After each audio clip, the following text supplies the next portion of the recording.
अब आप देखिए, हम वोकल फॉर लोकल की चर्चा करते हैं। आधुनिक लोगों की समझ में आए इसलिए शब्द प्रयोग कुछ भी हो, लेकिन मूल तो वो गांधी जी की स्वदेशी की भावना है। और क्या है? आत्मनिर्भर भारत की महात्मा गांधी जी की जो संकल्पना थी, वही तो है उसमें। आज मुझे अभी हमारे आचार्य जी बता रहे थे, क्योंकि वे प्राकृतिक खेती के लिए मिशन लेकर के काम कर रहे हैं। उन्होंने मुझे कहा कि गुजरात में 9 लाख किसान परिवार, ये बहुत बड़ा आंकड़ा है, 9 लाख किसान परिवार अब प्राकृतिक खेती की तरफ मुड़ चुके हैं। जो गांधी जी का सपना था, केमिकल फ्री खेती, और उन्होंने मुझे कहा 3 lakh metric ton urea Gujarat में इस बार कम उपयोग में लिया गया है। मतलब कि धरती मां की रक्षा का काम भी हो रहा है। ये महात्मा गांधी के विचार नहीं है तो क्या है जी?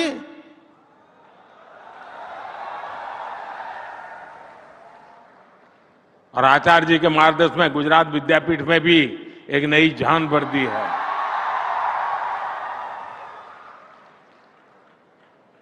हमारे इन महापुरुषों ने हमारे लिए बहुत कुछ छोड़ा है। हमें आधुनिक स्वरूप में उसको जीना सीखना पड़ेगा, और मेरी कोशिश यही है।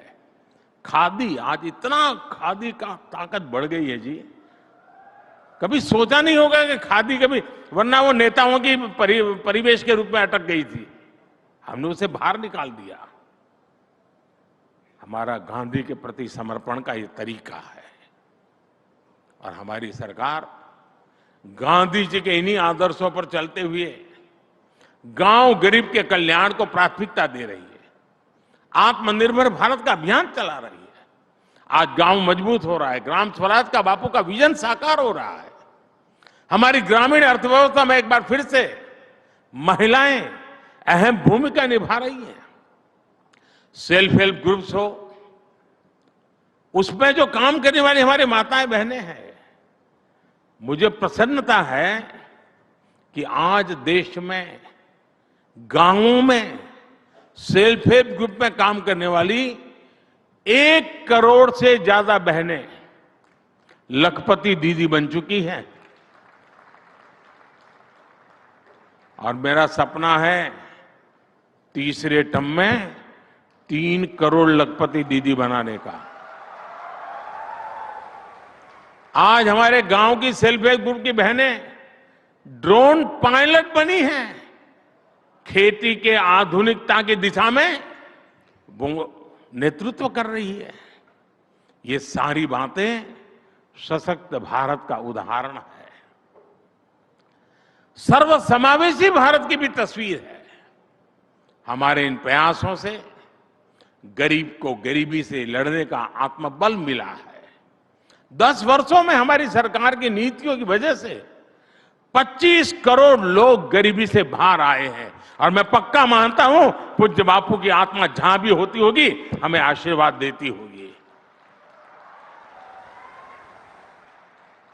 आज जब भारत आजादी के अमृत काल में नए कीर्तिमान गढ़ रहा है, आज जब भारत जमीन से अंतरिक्ष तक नई ऊंचाइयों को छू रहा है, आज जब भारत विकसित होने के संकल्प के साथ आगे बढ़ रहा है, तो महात्मा गांधी जी की तपोस्थली हम सभी के लिए बहुत बड़ी प्रेरणा है। और इसलिए साबरमती आश्रम, कोचरम आश्रम, गुजरात विद्यापीठ, ऐसे सभी स्थान, हम उसको आधुनिक युग के लोगों को उसके साथ जोड़ने के पक्षकार हैं। ये विकसित भारत के संकल्प, उसकी प्रेरणाओं में हमारी आस्था को भी सशक्त करता है। और मैं तो चाहूंगा, अगर हो सके तो, क्योंकि मुझे पक्का विश्वास है, मेरे सामने जो साबरमती आश्रम का चित्र बना पड़ा है, उसको जब भी साकार होते आप देखेंगे, हजारों की तादाद में लोग यहां आएंगे, इतिहास को जानने का प्रयास करेंगे, बापू को जानने का प्रयास करेंगे। और इसलिए मैं गुजरात सरकार से भी कहूंगा अहमदाबाद म्युनिसिपल कॉरपोरेशन से भी कहूंगा कि क्या एक काम कर सकते हैं, हम एक बहुत बड़ा लोग गाइड के रूप में आगे आए और एक गाइड का कंपटीशन करें, क्योंकि ये हेरिटेज सिटी है। बच्चों के बीच में कंपटीशन हो, कौन बेस्ट गाइड का काम करता है। साबरमती आश्रम में बेस्ट गाइड की सेवा कर सके ऐसे कौन लोग हैं। एक बार बच्चों में कंपटीशन होगी, हर स्कूल में कंपटीशन होगी, तो यहां का बच्चा बच्चा जानेगा साबरमती आश्रम कब बना, क्या है, क्या करता था। और दूसरा, 365 दिन हम तय करें कि प्रतिदिन अहमदाबाद के अलग अलग स्कूल के कम से कम 1000 बच्चे साबरमती आश्रम में आकर के कम से कम 1 घंटा बिताएंगे। और वो जो बच्चे उसके स्कूल के गाइड बने होंगे वही उनको बताएंगे कि यहां पर गांधी जी बैठते थे, यहां पर खाना खाते थे, यहां पर खाना पकता था, यहां गौशाला थी, सारी बातें बताएंगे। हम इतिहास को जी सकते हैं जी। कोई एक्स्ट्रा बजट की जरूरत नहीं है, एक्स्ट्रा मेहनत की जरूरत नहीं है, सिर्फ एक नया दृष्टिकोण देना होता है।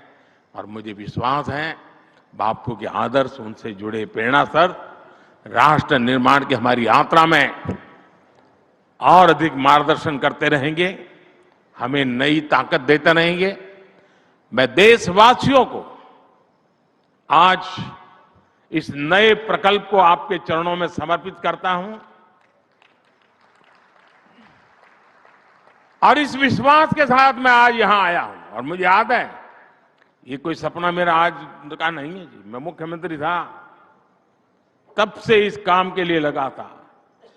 अदालतों में भी बहुत सारा समय बीता मेरा, क्योंकि पता नहीं भांति भांति के लोग नई नई परेशानियां पैदा कर रहे थे।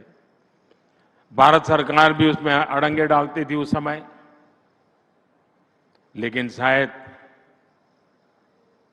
ईश्वर के आशीर्वाद है, जनता जनार्दन का आशीर्वाद है कि सारी समस्याओं से मुक्ति पाकर के अब उस सपने को साकार कर रहे हैं।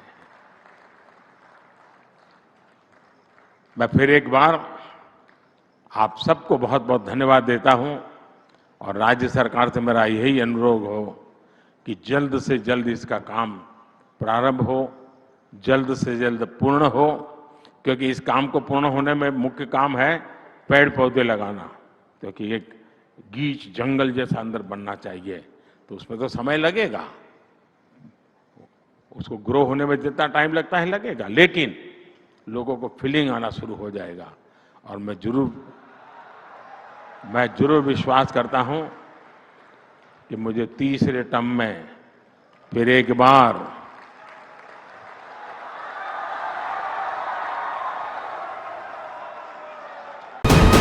वीके न्यूज, राष्ट्र के नाम।